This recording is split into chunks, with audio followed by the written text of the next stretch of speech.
was not by chance that this struggle came to be. The blame falls squarely upon my shoulders for giving evil the chance it needed, and therefore fulfilling an ancient prophecy. Raiden's Earthrealm champions had failed to stop the Deadly Alliance from fully resurrecting the mummified army of the Dragon King. In the end, only Raiden himself stood between Earthrealm and total destruction. Defying the Elder God's wishes, he alone challenged Quan Chi and Shang Tsung in mortal combat, Earthrealm's last hope for freedom.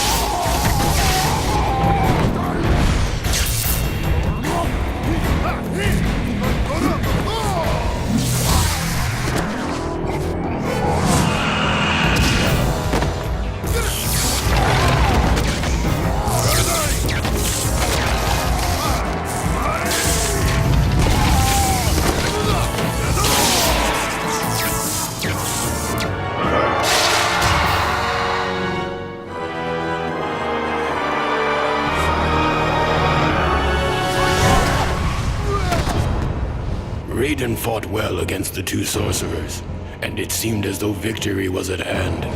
But the combined might of Quan Chi and Shang Tsung proved to be overwhelming, even for a Thunder God.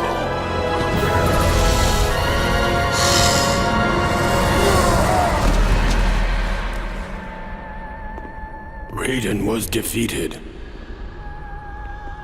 The Deadly Alliance had won.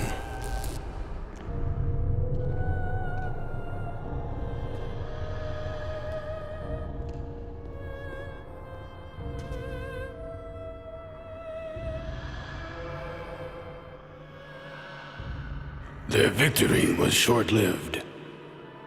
As suspicion and lust for power overcame both Quan Chi and Shang Tsung, the former allies turned on each other. The Deadly Alliance was no more.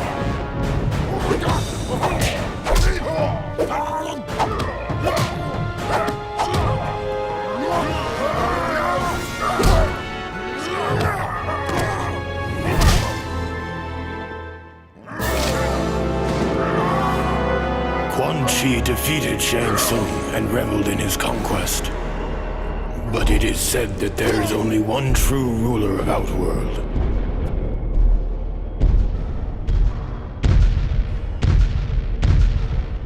And that ruler had returned.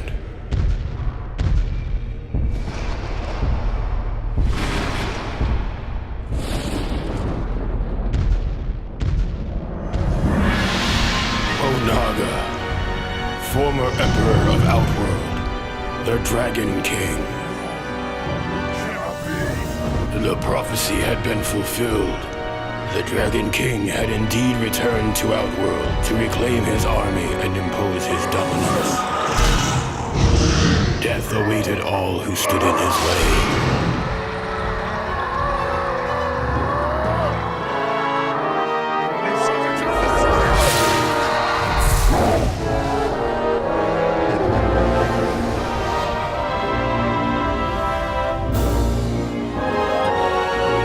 And so it was that a new alliance was formed out of desperation.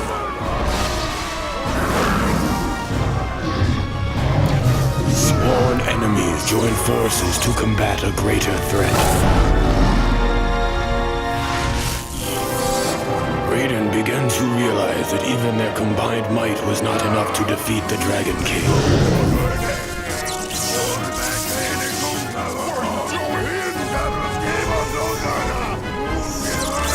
There was only one chance left. Raiden's sacrifice was in vain, for the blast had little effect on the Dragon King. Now Onaga has what he needs to shape the realms as he sees fit. I was the fool who brought him this power. Only I can destroy this threat, born of deception.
1992, Mortal Kombat changed the world of video gaming forever. The use of digitized actors, compelling characters, and gruesome graphic effects all helped to create a phenomena that took arcades by storm. A lot of people don't realize that the game was originally meant to be, a quick project. I think if Mortal Kombat did not have any blood in it, it probably wouldn't have had the kind of success it did. Fatality. Mortal Kombat 1 exceeded everybody's expectations. I don't think anybody was expecting it to be, to become as big as it did.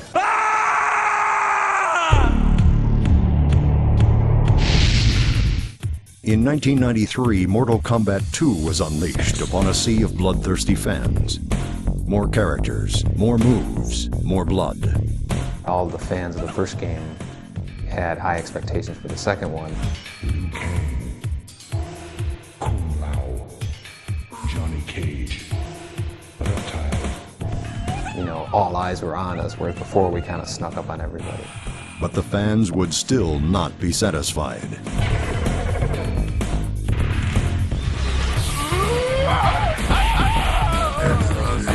1995 saw the release of Mortal Kombat 3 with a diverse cast of characters, crisp graphics, and an intricate combo system. Reality's boring. Nobody wants to pay for reality. We take everything beyond reality to the point where it's, the only way to do this is through our video game.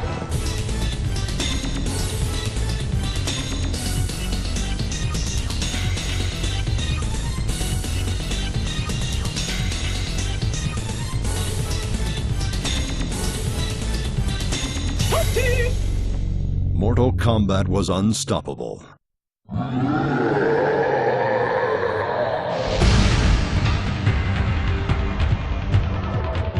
New technology made for broad advances in video games, and Mortal Kombat took full advantage.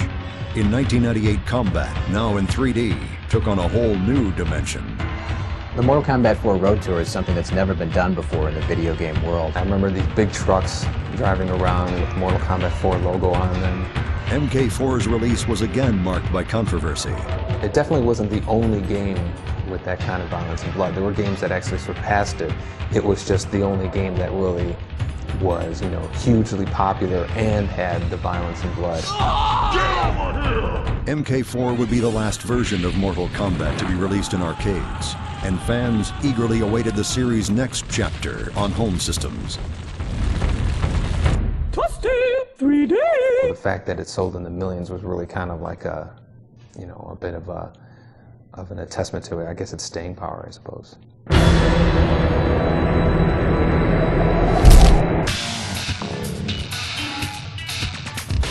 Feeding off the power of next-generation systems, Mortal Kombat Deadly Alliance brought the franchise exclusively to home systems and expanded its mythology. This is easily the biggest production of all the Mortal Kombat games. You could take, take the work of 3 of the previous games, put them together, and you have about what it took to make this game. We really wanted to make sure the martial arts was authentic in Deadly Alliance. In this game we can make things look a little more real with the clavicles and neck bones that we didn't used to have in Mortal Kombat 4. The future for Mortal Kombat? I guess we'll have to wait and see. Now, waiting to be unleashed, Mortal Kombat Deception will deliver more of the carnage fans crave in 2004. 2 years ago, I was asked what the future of Mortal Kombat was. And at the time, I don't think I really was sure what Deception was going to be. Mortal Kombat Deception is by far the most ambitious Mortal Kombat we've ever done. Yeah, Ed had a master plan that, okay, this is what we're going to do, guys. Laid it all out. Mortal Kombat Deception is probably different in what we are defining this game to be. Our goal was to really do something unexpected, and that's really along the lines of these different gameplay modes. In Deception, I'm most excited about how many old characters we're bringing back.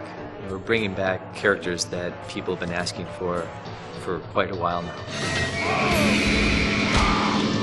But I think all the characters actually look better than ever. We learned a lot in DA.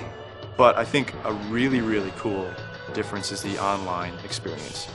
The online thing brings back the arcade feel. This time you're playing against a real human being. I was part of the first Mortal Kombat 1, and back then there was just 4 of us. You know, it was 4 people that made Mortal Kombat 1 in less than a year. Now the team is just mammoth. It's necessary. Everybody on the team is needed.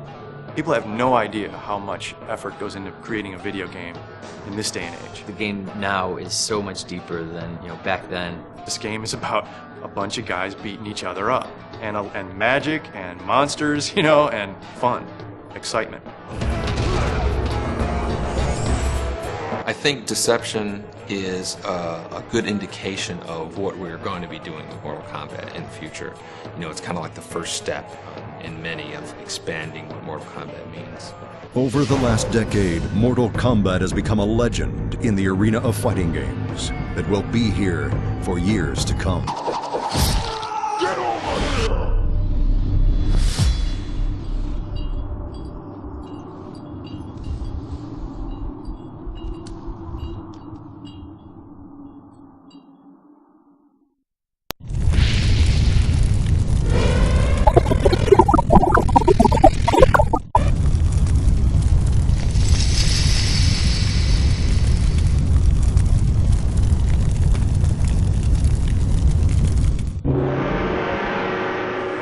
My name's Rich DeVizio, and I played Baraka in Mortal Kombat 2.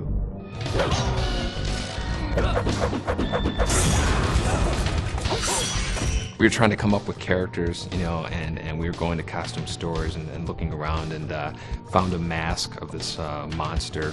There was this very tight mask that I had to wear. Painted it up, kind of made it all butchered up his face. And I just remember tons and tons of water just coming down my neck. And we took fake nails and put them on for his teeth and spray painted them silver. This mask was skin tight. And those made up his teeth. And so people don't realize that, this really scary creature is made up of, a mask and some fake fingernails that were bought in a supermarket. That shoot was unbelievable. Baraka hasn't been in many Mortal Kombat games, but he's been a fan favorite for a long time.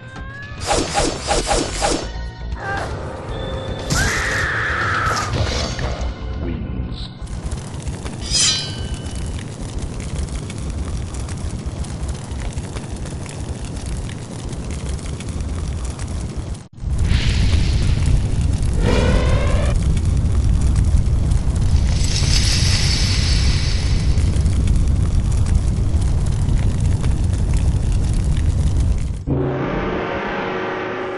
Sector and Cyrax were unique in that they were mechanical and they were robotic.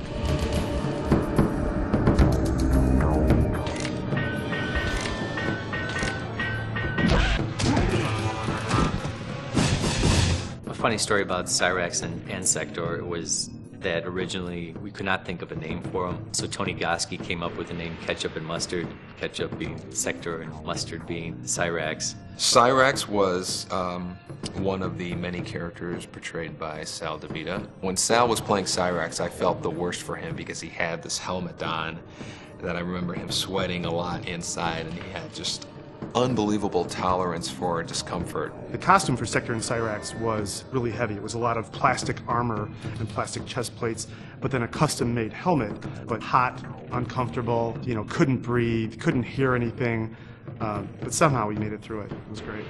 Cyrax always had a lot of cool moves, a lot of cool gadgets. His chest opens up and bombs come out, nets come out. In Deadly Alliance, he had one of my favorite fatalities with the big claw, slams the guy down.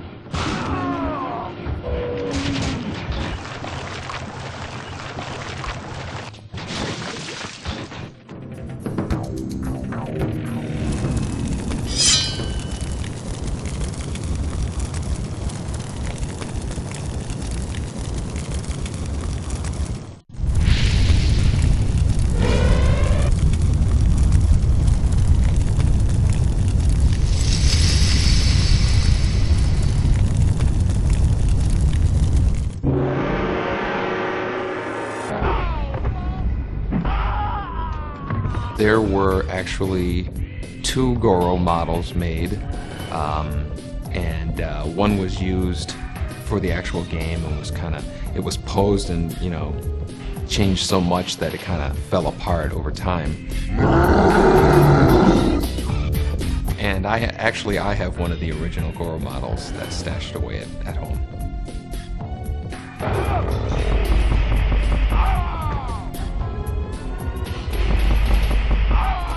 Flawless victory.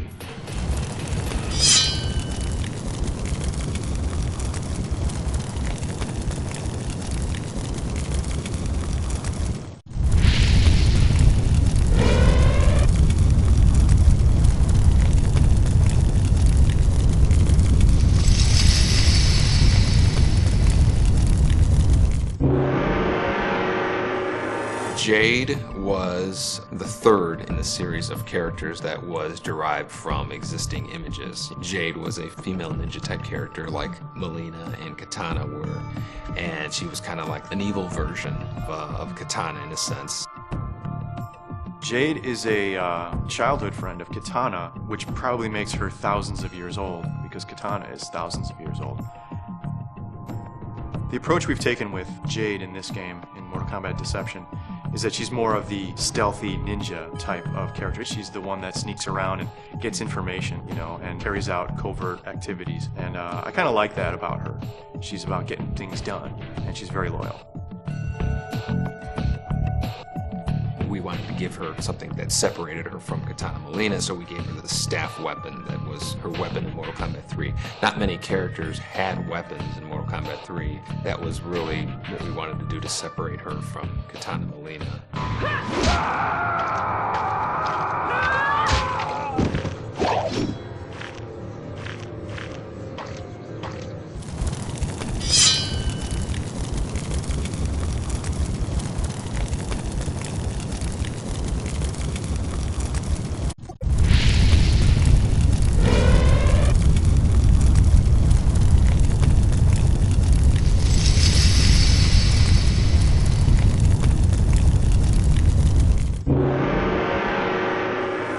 Hello, my name is John Parrish. I am Jax!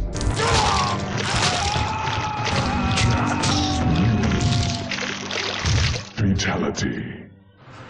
Being the big guy, I was using raw strength and mental attitude. Be energetic, to be powerful, to actually portray myself as a hero, as I would look at it.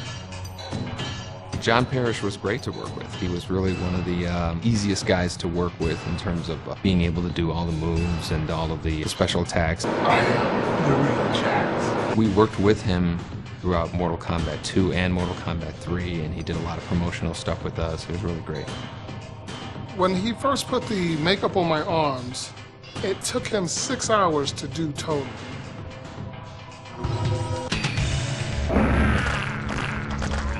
Outstanding.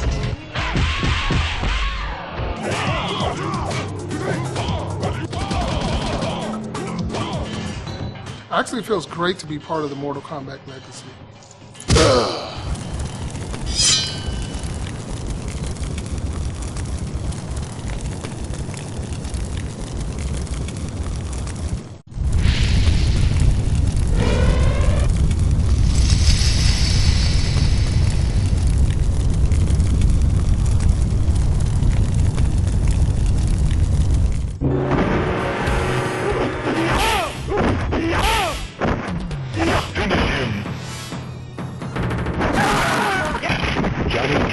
Wins. Finisher. Johnny Cage wins. Flawless victory.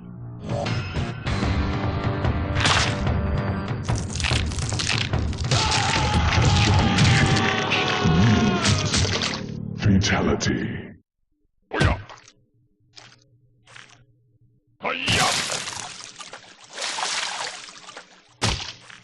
Johnny Cage wins. Fatality. Johnny Cage was kind of like our version of a Hollywood action star. He's the one character not to take too seriously. He's not a brooding hero. He's a, hey kind of hero. He's a Hollywood guy. A lot of flair, a lot of pizzazz, still very skilled martial artist, but put in the situation with all these noble Shaolin monks and Lin Kuei ninjas. Johnny Cage, to me, is almost like the comic relief of Mortal Kombat. He's the actor, so he doesn't take this all as seriously as a Liu Kang or Raiden or Kung Lao will take it.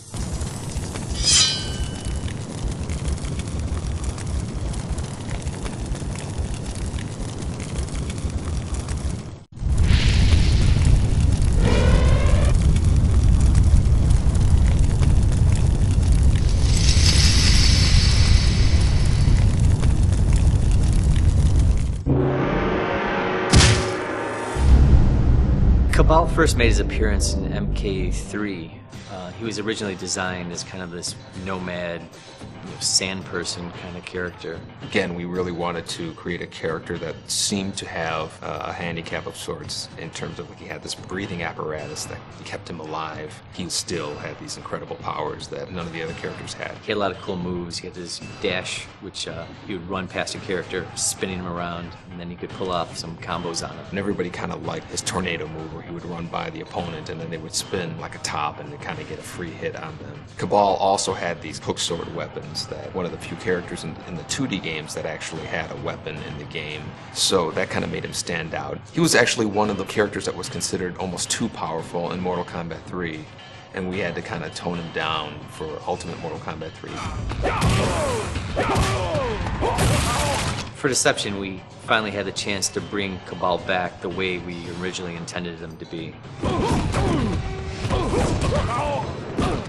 We gave him the long trench coat, gave him a backpack. That was part of the original design, but back in the old days of digitizing, we couldn't really handle that. A long coat would have gotten in the way of the character's moves. In the 2D games, we were really limited to the costumes that we could build because it was digitized graphics. And with the 3D games, we build the costumes and the computer so we can really do whatever we want. Kabal's always been one of my favorite characters, so I was totally happy to bring him back for Deception, give him the classic design that we intended.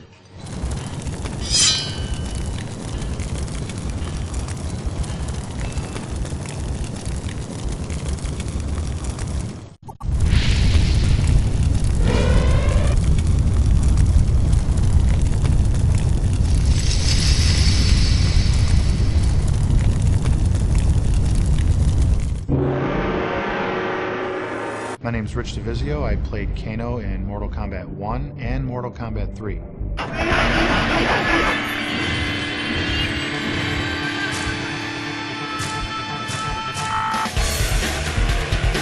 We wanted to make a guy who was kind of half cyborg, half human, and so we put this metal plate on his face. Again, we bought something at a costume store and put makeup on and attached it. And the guy who played Kano, this guy Rich DeVizio, he brought it to a new level. He gave him his character. He just really became Kano in a sense. It becomes a part of me. When I played Kano, I actually felt that it was kind of a showcase for myself to become larger than life with this character. I really believe that I can be this guy, and it worked out very well. It's not hard for me to embrace a character and become it. One of the favorite moves that I like that Kano did was his fatality, and it goes a little something like this.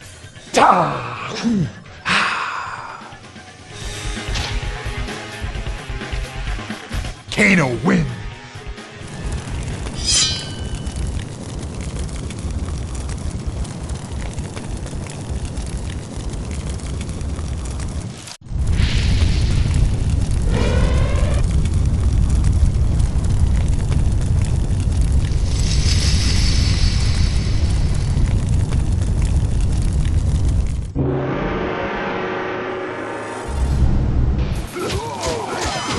I believe Kenshi's name in Japanese means sword saint. His storyline from his past is that he used to travel Japan and challenge experienced swordsmen and warriors just to defeat them so he could become the best in Japan. Eventually he lets his ego get the best of him, and so Shang Tsung gets him to open up this tomb of Kenchi's ancestors, which blinds Kenchi. Shang Tsung then absorbs these warrior souls and becomes stronger, and he leaves Kenchi for dead. Kenchi then realizes what has just happened, and now he's got a vendetta against Shang Tsung. His sword that he finds there in the tomb is actually his ancestor's sword.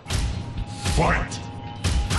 You would assume he's disabled because he doesn't have certain abilities, but then we compensated it by giving him other abilities, and that kind of makes him that much more interesting of a character. So he's one of the strongest characters in Deadly Alliance, and you wouldn't think so, having a character being blind. Kenchi basically has the ability to propel his opponents in various directions. Lift them up over his head and slam them on the ground, propel them behind him, push them forward. So it's really like he's a very powerful distance player where you have the ability to attack your opponent even when you're at great distances.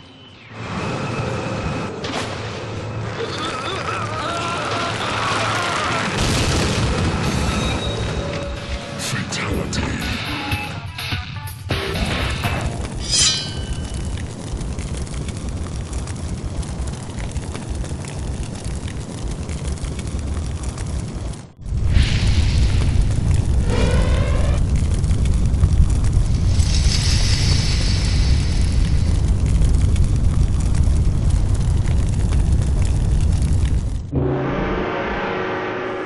Well, I think Katana was really one of the favorite characters from Mortal Kombat 2.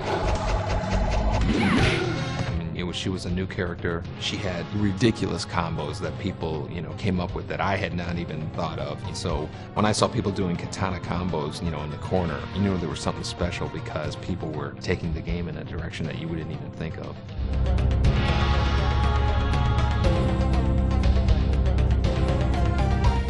Well, Katana was similar to Mileena in that had a limited amount of memory than the Mortal Kombat 2 machine, and we wanted to get 12 characters out. So Katana and Mileena are really kind of the female version of Scorpion and Sub-Zero. Katana wins. Flawless victory.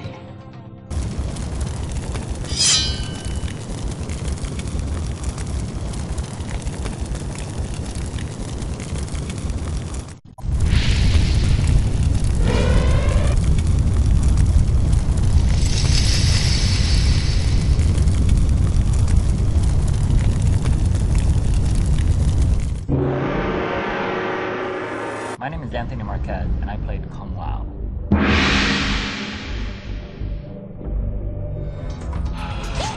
Finish him.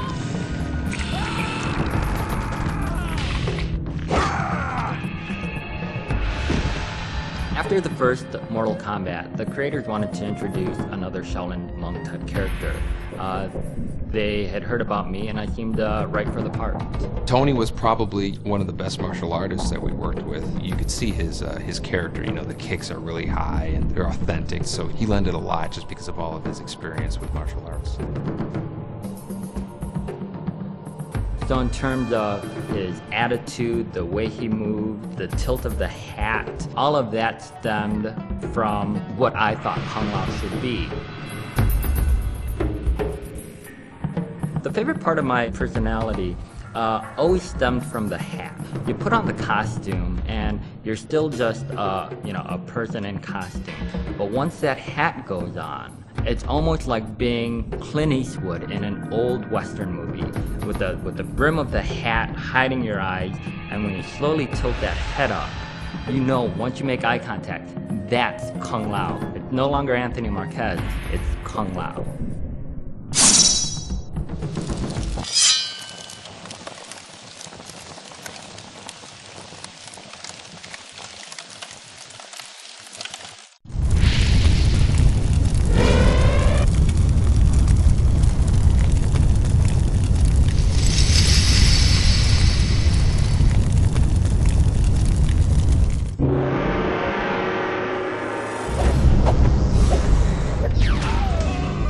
Mileena was created because we needed to stretch the memory in our game again. We were out of memory We had a cool female character in Katana, and we wanted to kind of double up on that and give her, you know, special moves, and make an anti-Katana in a sense. And so that's kind of where Melina came from.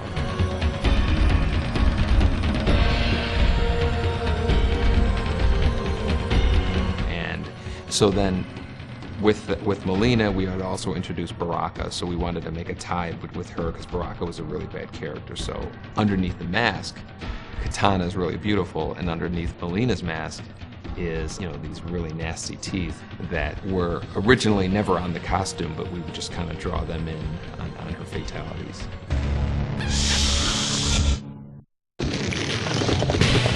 Melina wins.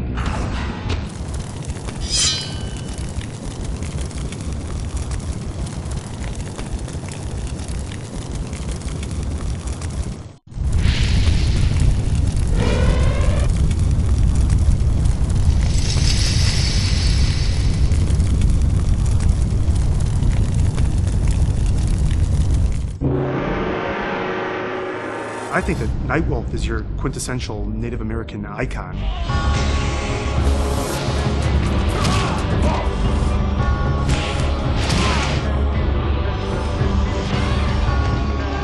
Just a strong, proud person with, you know, pride. He's got honor, has rules, but at the same time, he is definitely no pushover.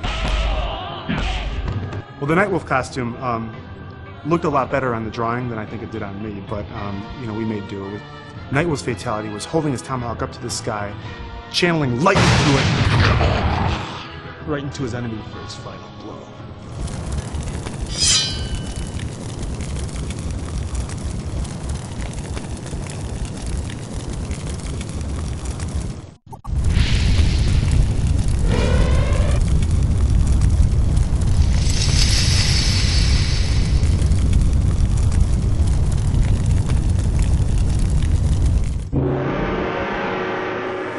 The favorite character that I played in Mortal Kombat was definitely Quan Chi.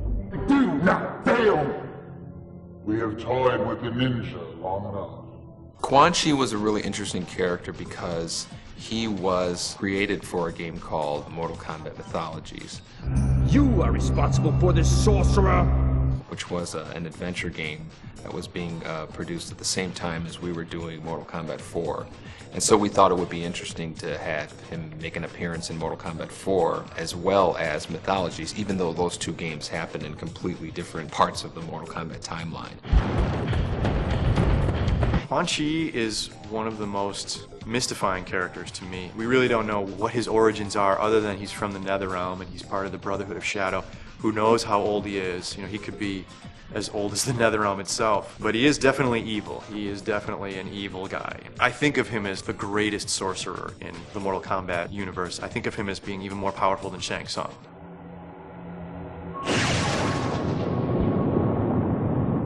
Rich DeVizio was hilarious as Quan Chi.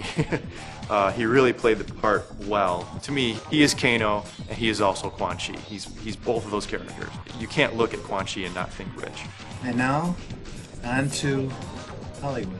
The makeup was unbelievable, and I was actually able to act a little bit in full motion videos, which was very exciting for me.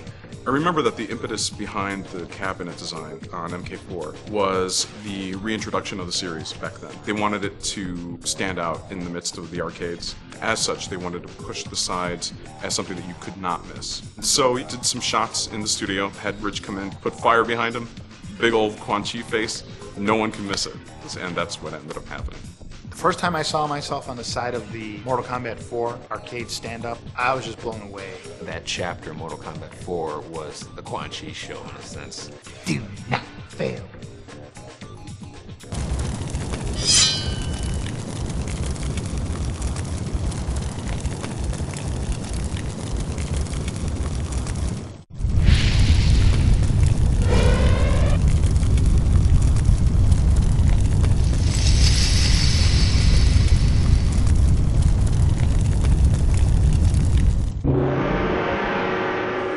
My first impression of seeing myself in the game, I was ecstatic because I knew it was me.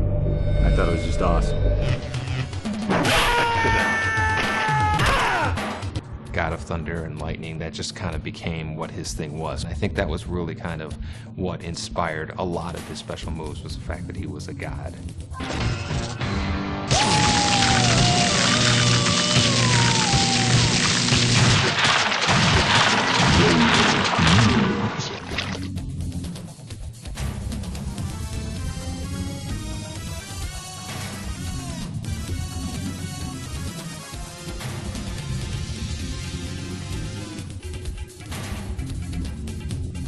In real life, I am a martial arts expert. I've been doing various arts for probably 22 plus years.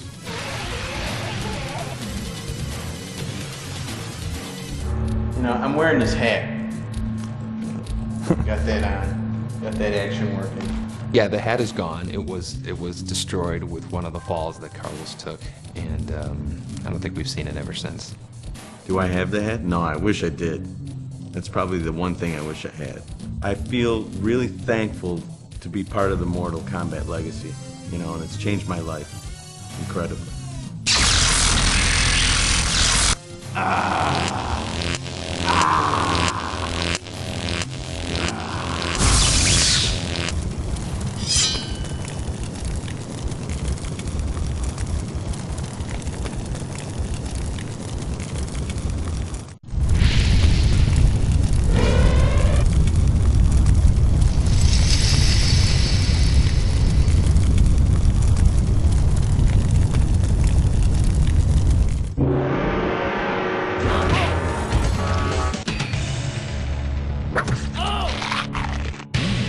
Reptile wins. Fatality.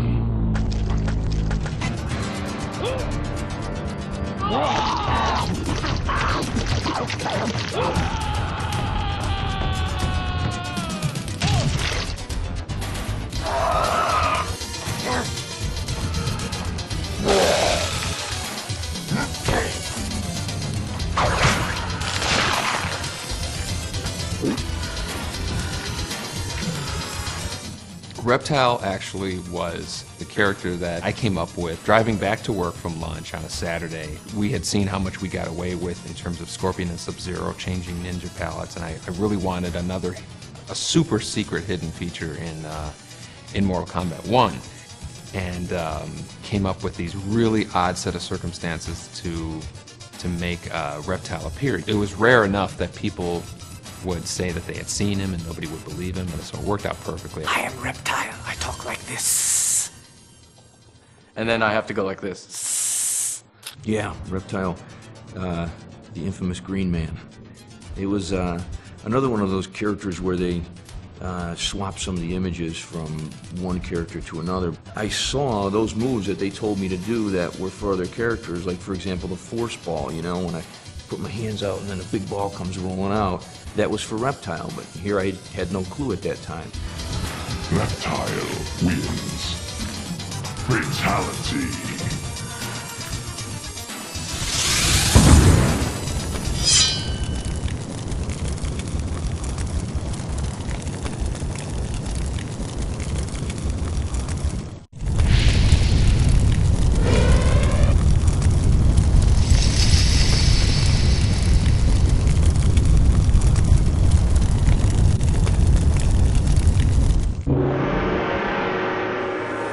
Yeah, Scorpion's always been my favorite character, and he still is to this day.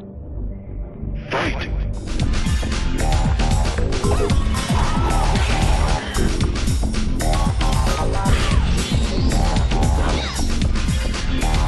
Playing Scorpion's cool. I mean, you get to be kind of just a little bit crazy, a little bit nuts. You know, it's like you're a ninja. How cool is that? I've played him in Sub-Zero mythologies. I did some motion capture for Scorpion, and I played him during some of our live events for Mortal Kombat. I am Scorpion. You killed me in cold blood. As a player, if I get a chance, I'll always pick Scorpion. His whole play style, it just kind of suits my style of gameplay. I'm proud to have been part of the Scorpion legacy throughout the years. The spear move has always been one of my favorite moves in all the Mortal Kombat games, and I don't think we've ever been able to top it. Get over here!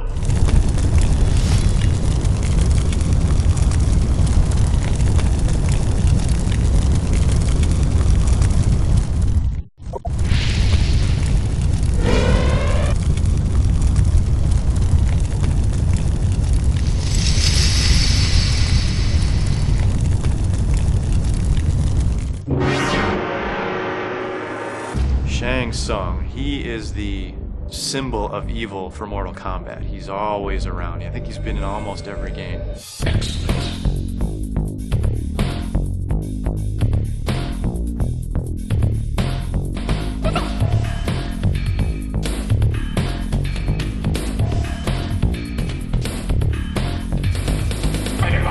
His job in Mortal Kombat 1 was to win Earthrealm for Shao Kahn. Shang Tsung's stance I thought was really unusual, and it was kind of like this. Very different, very unique from all the rest of the characters in the game. Kung Lao, Johnny Cage, Reptile. Shao Kahn wanted to take over Earthrealm, and through the Mortal Kombat tournament, he was going to do it. Shang Tsung was probably one of my favorite characters in the series. He always kind of had the sinister edge, more so than some of the other characters, a bit more regal kind of feel, and that's what I tried to capitalize on in redesigning him for Deadly Alliance. In Mortal Kombat Deadly Alliance, Shang Tsung teams up with the sorcerer Quan Chi, and the both of them not only kill Liu Kang, but they kill Shao Kahn as well.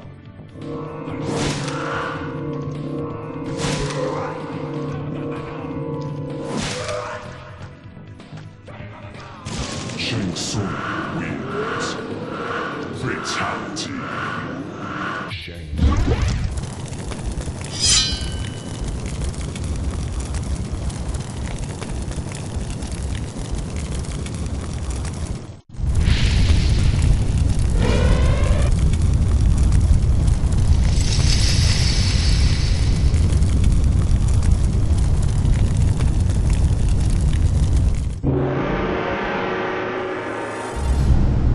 Shao Kahn was the big bad guy in Mortal Kombat. Feel the power of Shao Kahn. Well, Shao Kahn is kind of like the top of the ladder in terms of big bad guys in the Mortal Kombat series. Prepare to die. He was really the boss's boss in a sense, and he was basically the guy that everybody was ultimately trying to stop in terms of his invasion of Earth in Mortal Kombat 3. And he also had this charge move that would attack you with, and a lot of players didn't realize that all you had to do was duck underneath the charge move and then you got a free uppercut. Once they discovered that, he became a lot more manageable of a character to fight against, but until they discovered that, he seemed almost undefeatable. Shao Kahn was killed in Mortal Kombat Deadly Alliance, but nobody really ever dies in Mortal Kombat.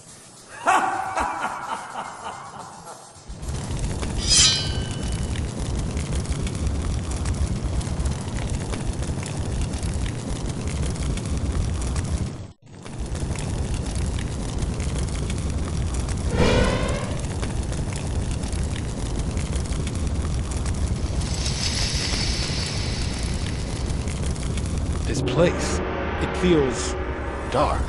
As dark as every heart that inhabits it. Shujinko is kind of our next generation Liu Kang.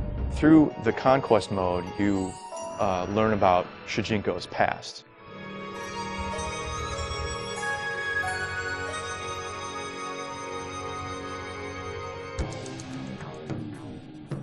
He lives in the MK universe, meets up with all the characters, and eventually trains to become a warrior. It's kind of fun walking around, you know, and you know, you meet with Sub-Zero or an ancestor of Sub-Zero. I am Princess Kitana. If you are the champion of the Elder Gods, perhaps you can aid us in our struggle. When you finish it, you see him at age, 60 or something like that, and that's when he is basically unlocked in the arcade game.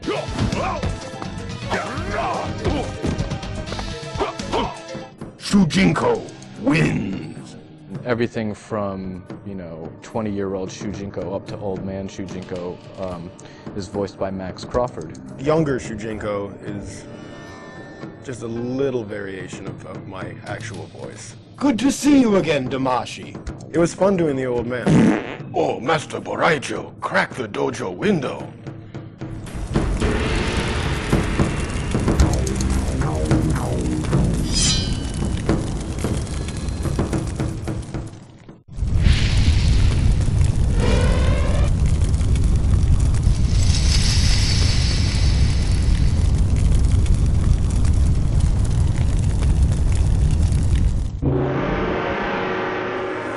Deception, our goal was to really say, let's bring back the nostalgia characters, and obviously Sindel, Nightwolf, Baraka, Melina, all of those are in that category, and so we had to bring them back.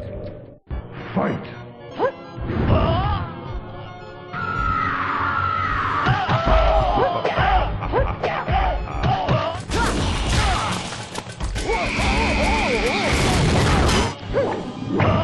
The wig that we had in Mortal Kombat 3 for Sindel didn't have that much hair. We did a lot of After Effects touch-ups.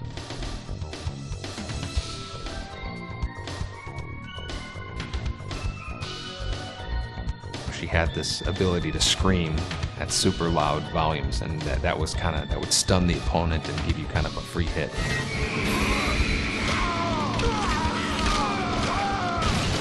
Sindel wins.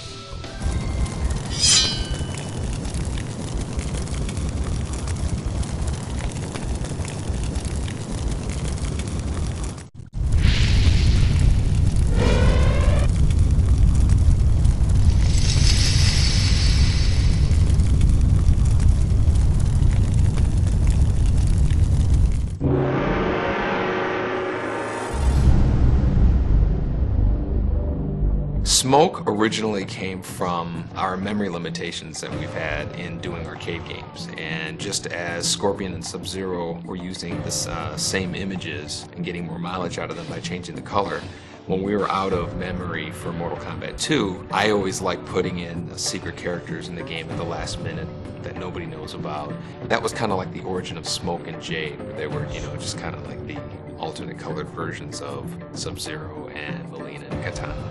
He had a lot of cool moves as a robot. He had this grappling hook that would come out of his chest, and just had a lot of cool moves, which made him a player favorite. We brought Smoke back for Deception just because people have been asking about him for a while now. It was funny because a lot of fans like the ninja version, a lot of fans like the robot version, so we thought it would be a good idea to bring back both. Every one of our characters in Deception has kind of two costumes, and so for Smoke we decided we're going to have him be a normal ninja like people had seen him before in Mortal Kombat 2, and then also his Mortal Kombat 3 persona, which is kind of like the cybernetic ninja. Players can pick which one they want to play as.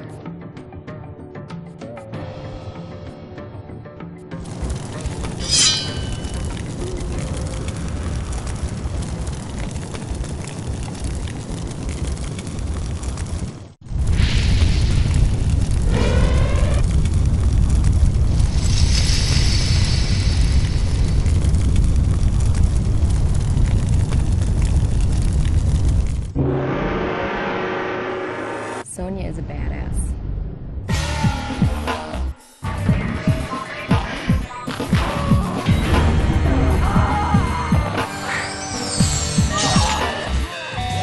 Carrie was easily one of the best people we worked with in terms of actors playing the characters. Yes, I still have the Sonya costume. Every once in a while, I'll bring it out. I'll absolutely see Sonya again in future Mortal Kombat games. I would love to play Sonya again.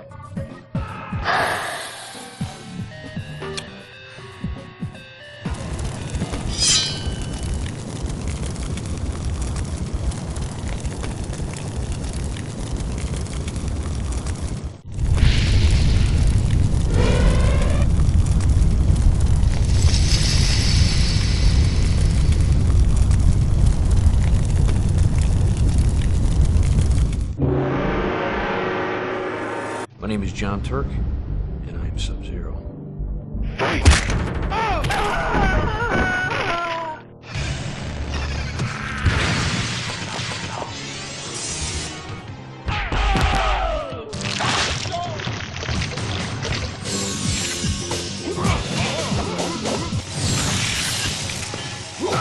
You know, the freeze move in the first Mortal Kombat really came about because I was always a big fan of kind of setting up the player for a free hit. We walk over to the game and, they're playing Mortal Kombat 3 and, the kid's playing Sub-Zero and I'm standing right behind him and he doesn't even realize that the guy he's playing is right behind him. Let's get something straight. I am not a ninja. I am Lin Kuei. Scorpion was a ninja.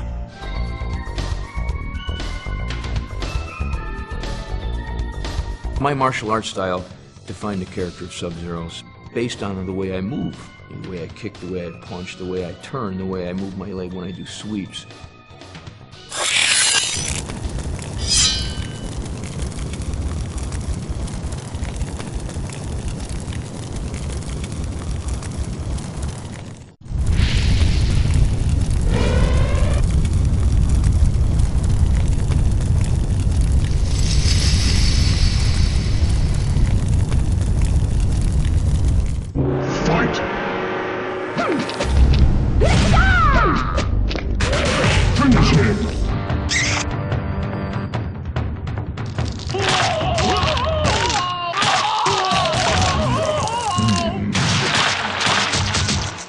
Fatality.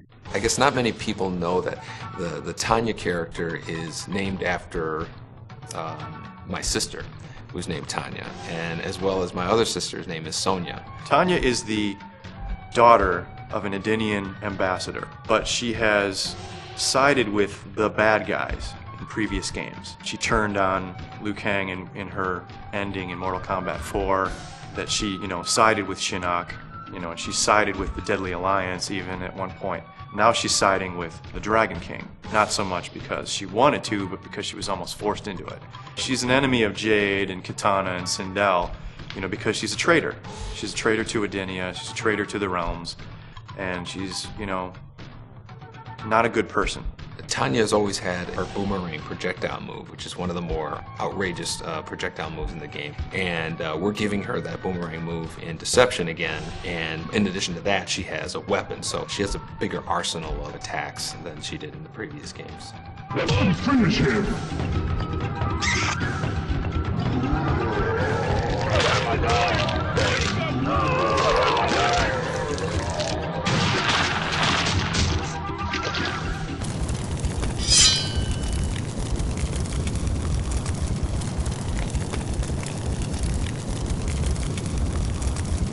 It will summon you.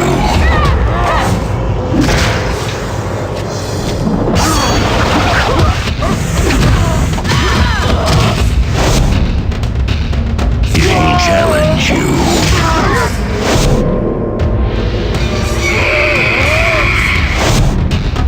It will consume you. Mortal Kombat Deception.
I am a freak.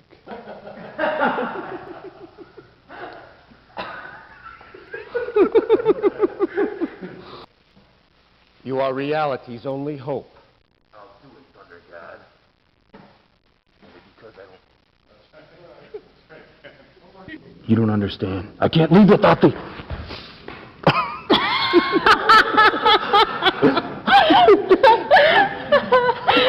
Okay, don't make me laugh.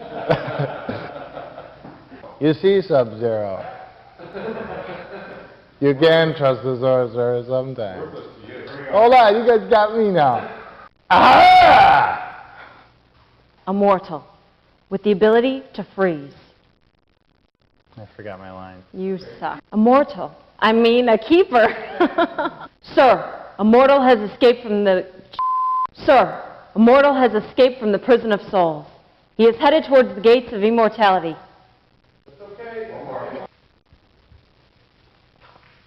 Sir. I'm sorry. What? She doesn't say. We have toyed with the ninja long... Do not question... forget it. We have toyed with the ninja long enough.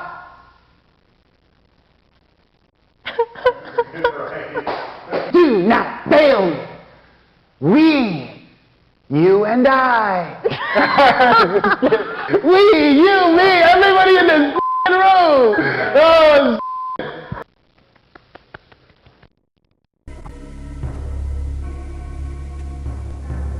Grandmaster, in failing my mission, I have dishonored the Lin Kuei. An unfortunate event. Your incompetence will cost our clan dearly. Now you will pay with your life.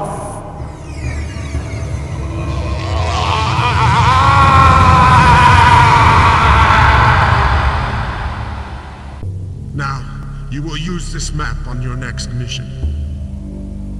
Quan Chi has once again retained your services. This map you stole. It shows the way to a temple which predates man's recorded history on Earth. For thousands of years, the Temple of Elements has been hidden in what is now known as the Himalayan Mountains of Nepal. This map is the only evidence of its existence. Fine. I get to the temple, and then what?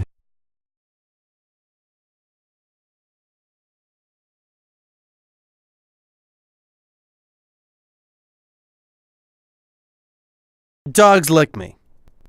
Because I wear clean underwear, and when I don't, it's usually quite brutal.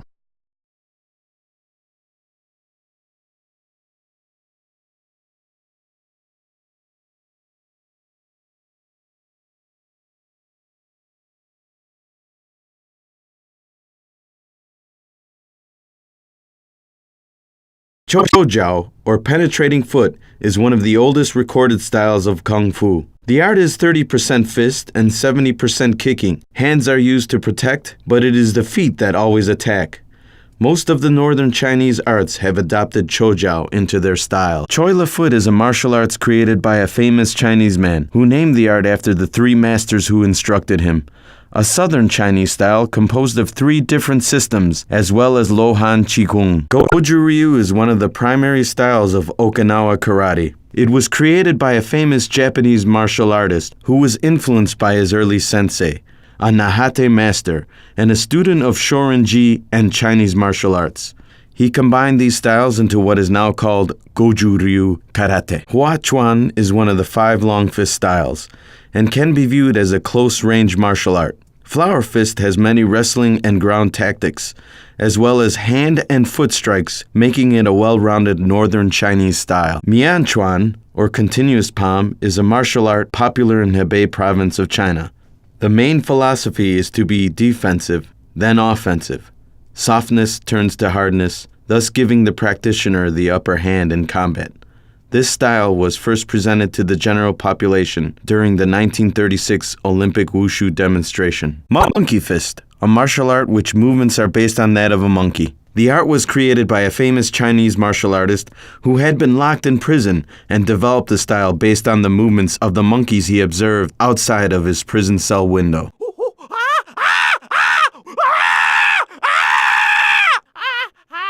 Mui Fa is one of the 10 core handsets of Northern Shaolin Temple. Plum Flower utilizes all 4 directions for attacking and defending, as well as hidden Cina techniques. Silat, Pensak, or Pensak Silat, is an Indonesian-Malaysian martial art which dates from about the 4th century.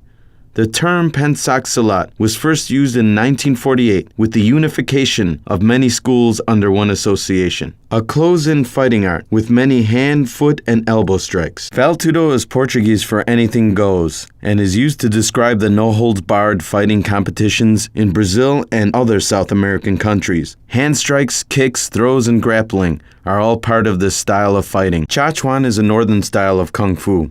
It is a branch of Jiaomin or Muslim-style Kung Fu and considered one of the 5 long fist styles, utilizing both hand and foot at the same time to execute its graceful and rhythmic movements. This is one of China's most famous long fist styles.